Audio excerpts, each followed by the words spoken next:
The First Amendment of our Constitution codifies most of the major rights of the American people. The right to peacefully assemble and petition and or protest our government, freedom to practice religion, freedom of speech, and the freedom of the press. Today, I'm going to talk about the press, why it was important to codify that right in the Bill of Rights, how the press helped shape U.S. political, economic, and social policy, and how the press was co-opted by the Democrat Party to push the liberal narrative to a point where unbiased news reporting is a thing of the past. Join me as I delve into the origins of yellow journalism, how the Democrat Party controls the media in this episode of Office of the Patriot.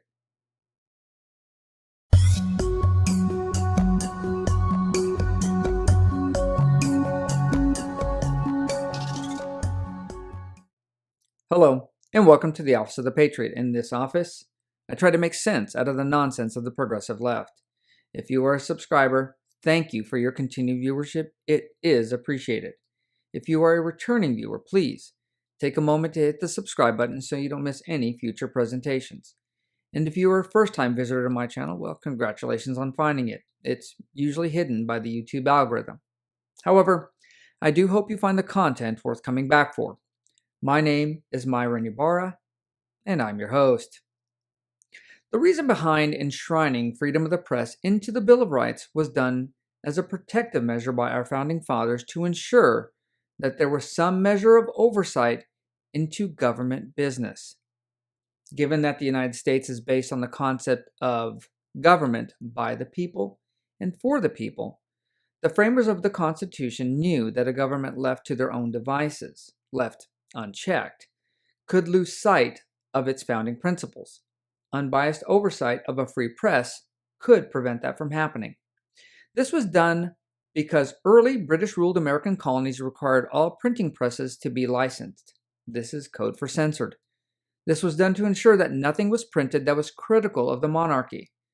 During the formation of the Constitution, freedom of the press was viewed as being so critical to a free society that over half of the individual Commonwealth constitutions codified freedom of the press as a state right as well. So let's jump forward about 2 centuries to the 70s, because that's when things in the media started to take a change for the worse in the United States.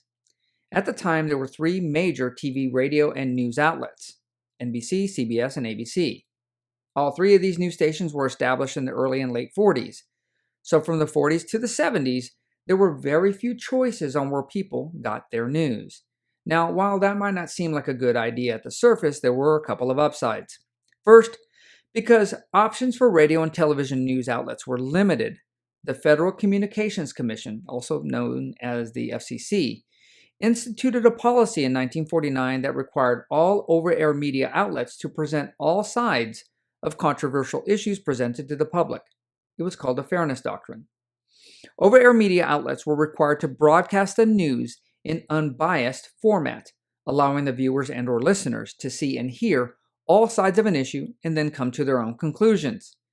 There was some controversy to this policy because it was argued that it limited editorialization and that the Fairness Doctrine was contrary to free speech. To be fair, both sides of the political aisle used the Fairness Doctrine to either bolster their side or harm the other when they were in power. This type of political behavior is nothing new. Ultimately, the Fairness Doctrine was overturned by the FCC in 1987 and completely removed from policy in 2011. This shortly before the time the internet and many of the current media conglomerates began to establish their stranglehold on the newest news delivery format, the internet. Next, journalists were originally of the working class. Most of them made their way through newspaper, radio, and ultimately television by way of advancement in the field, working in the presses or as a set or studio hand, moving on as a low-level cub reporter or field reporter, and then ultimately to a newscaster. The inquisitive nature and tenacity of these people made them the best candidates for working as journalists, and given that they were from the working class, they were less likely to be corrupted by liberal ideology. This employment dynamic began to change in the 70s, however, with the introduction of educational requirements for reporters and journalists. Many over-air news outlets began to implement, to our folly and the Democrat Party's benefit. This was a time where liberal ideology was beginning to take set and fester in colleges and universities throughout the United States. Journalism students were some of the first victims. So, why do we have such a divided, biased, and in many cases, dishonest media? I originally believed that corporate greed was the primary reason for the biased, one-sided news we're seeing today. However, using the basic law of economics, supply and demand, the more potential customers you reach with your messaging, the more successful you will be in your business. Only showing a biased, one-sided view of a two-sided argument or incident alienates half of your potential customer base, and that's not very smart for business. So, corporate greed isn't the primary reason. Then, if it's not money, it must be power. The news media has become a tool of the corporate and political elite of the progressive liberal left. You would think that a free press would be really difficult to control. However, in reality, it's a pretty easy thing to accomplish. With the bulk of New Age journalists and reporters espousing liberal progressive ideology they were fed while in college, coupled with the power of the government controlled by the liberal corporate bosses. Controlling the narrative not only requires controlling what American people can say by virtue of controlling social media platforms like Twitter, Facebook, Instagram, and YouTube, but also controlling what they hear, see, and read. That's the role of legacy and new age media outlets. The age of the free press in its current form is all but extinct in the United States. There are some remnants archived online and maybe stacked in a few library basements for posterity's sake, but I don't believe the idea of a free press has to end this way. There is a new Thomas Paine. It's us.